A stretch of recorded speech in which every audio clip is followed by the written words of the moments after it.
आज की जंग में जिस तेजी से एक के बाद एक यूक्रेन के सैनिक रूस का शिकार हो रहे हैं, उससे सवाल खड़े होने लगे हैं कि युद्ध में यूक्रेन कब तक टिक पाएगा।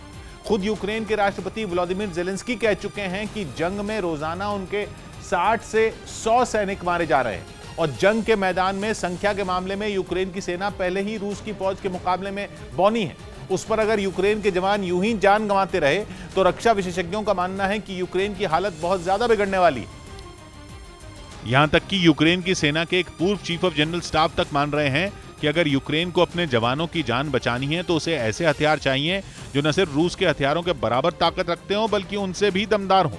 लेकिन अमेरिका और बाकी देश यूक्रेन को ऐसे हथियार दे रहे हैं जिनसे वो सिर्फ अपनी आत्मरक्षा कर सके, ऐसे नहीं कि वो रूस की सेना को पूरी तरह पंगु कर दें। अमेरिका तो यूक्रेन के सामने ये शर्त तक रख चुका है कि वो उसके हथियारों का इस्तेमाल सिर्फ और सिर्फ यूक्रेन के अंदर मौजूद रूस की सेना पर ही करेगा।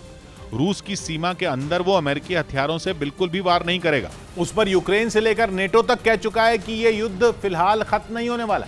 ऐसे में रक्षा विशेषज्ञों का कहना है कि लंबी जंग यूक्रेन पर मुसीबतों का पहाड़ तोड़ सकती है और उससे निपटने के लिए यूक्रेन को अपने सैनिकों की तेजी से रिप्लेसमेंट करनी होगी। यूक्रेन के पास अपनी फौज तो है ही, उसकी 4 करोड़ 30 लाख की जनसंख्या भी उसका हथियार साबित हो सकती है। लेकिन दिक्कत यह है कि आम लोगों को फ्रंटलाइन पर भेजने से पहले उनकी भर्ती करने में, उन्हें तगड़ी ट्रेनिंग देने में और आखिरकार उन्हें जंग के मैदान तक ले जाने में इतना वक्त निकल जाता है कि युद्ध की तस्वीर पूरी तरह बदल चुकी होती है।